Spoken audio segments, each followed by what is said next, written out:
When you read verse number 20, It says, teaching them to observe all things that I've commanded you. Teaching them to observe. Don't stop teaching that subject up until they observe it. Don't do hit and run. Teach them up until they observe. Not just to be informed. It must become life to them.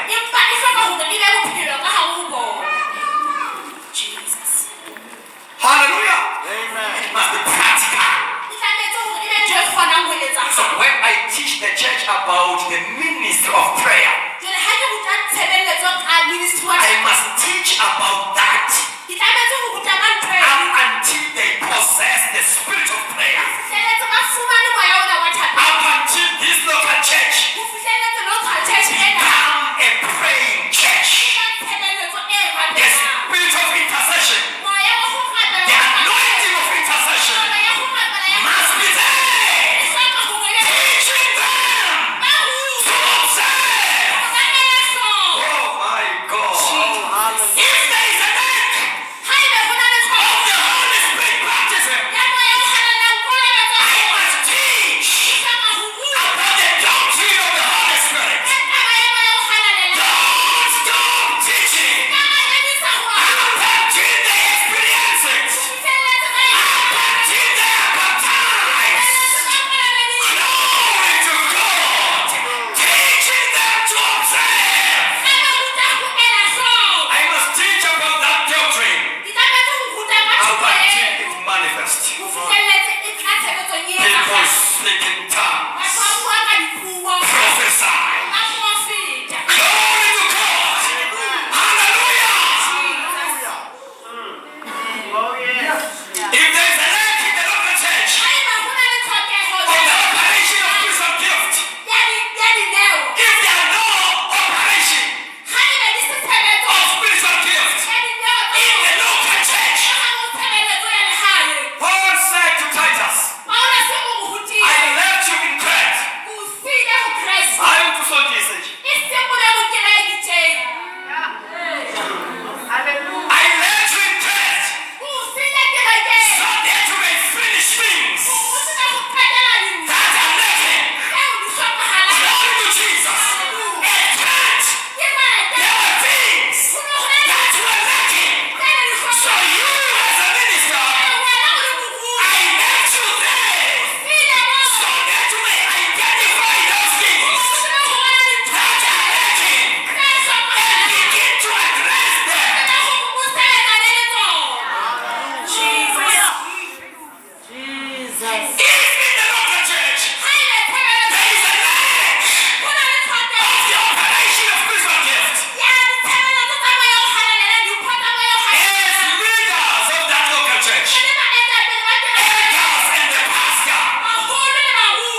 began to taught them or to teach them about the baptism of the Holy Spirit. Wabathatha wabafaka eKenani bayithola iportion. He was able to advance them to their Canaan. He taught them about the baptism of the Holy Spirit and he laid hands upon them. Glory to God. Glory to God. All of them, they were full of the Holy Spirit. They spoke in tongues for the first time. I say for the first time. They prophesied for the first time. Hallelujah! I learned to interpret. I learned to interpret. Jesus. Glory to God. Hallelujah. Amen. Hallelujah.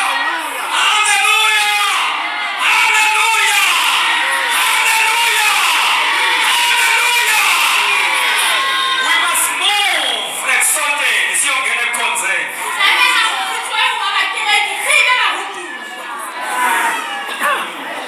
Must move like something. Siyongena ekhonzeni.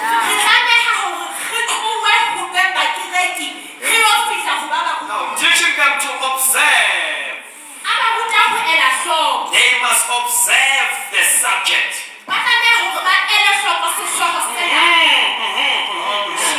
They must observe it. And he said, he continued to say, observe all that I have commanded you. All things that I have commanded you. So when you teach, you don't teach anything. You don't teach any subject in the Church of Jesus Christ. You teach those things that the Lord has commanded. The apostles. That is why we've got a doctrine of the apostles or apostles' doctrine. The church has got a syllabus.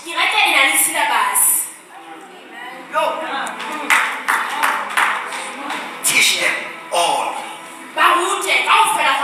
things that I've commanded you.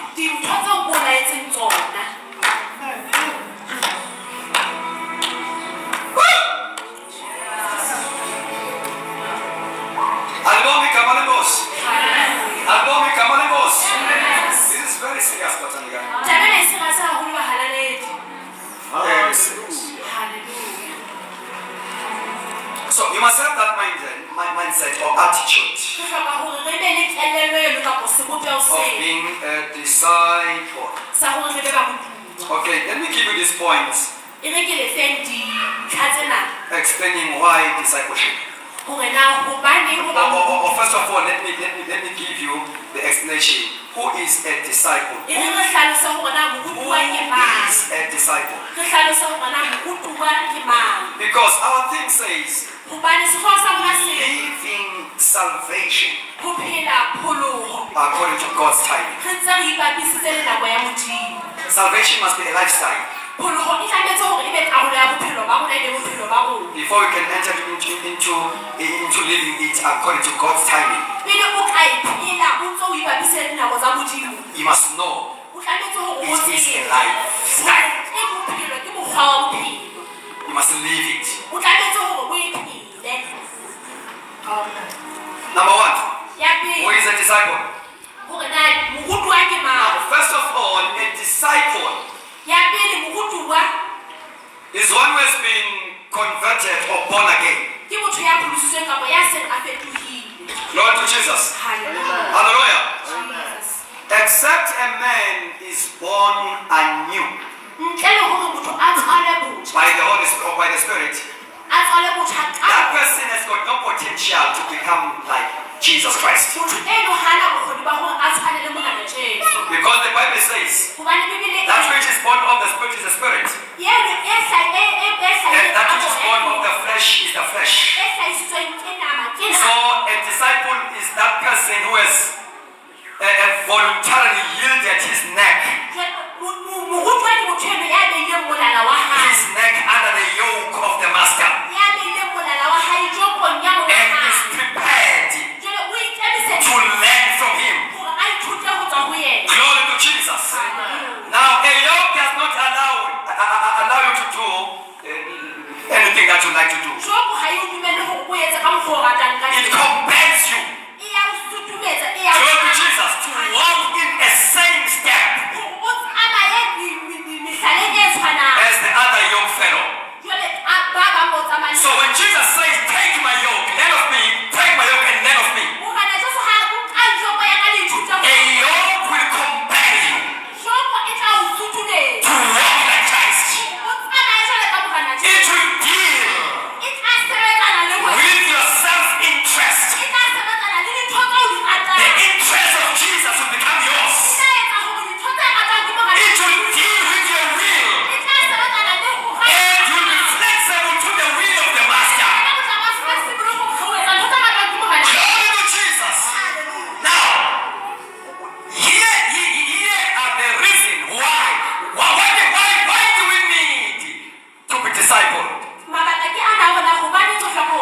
As I said, that a disciple is one who is born again, and two, a disciple is a learner. A disciple is a student, is a follower of Jesus Christ. Jesus said to his disciples, come, follow me, I will make you. Come, it's a call to salvation. Follow me, it's a call to discipleship. I will make you fishers of men. It's a call to ministry. Come, it's a call to salvation. Follow me, I will make you. It's a call to discipleship. Fishers of men is the end result of discipleship. A well-equipped people can become fishers of men, not spectators.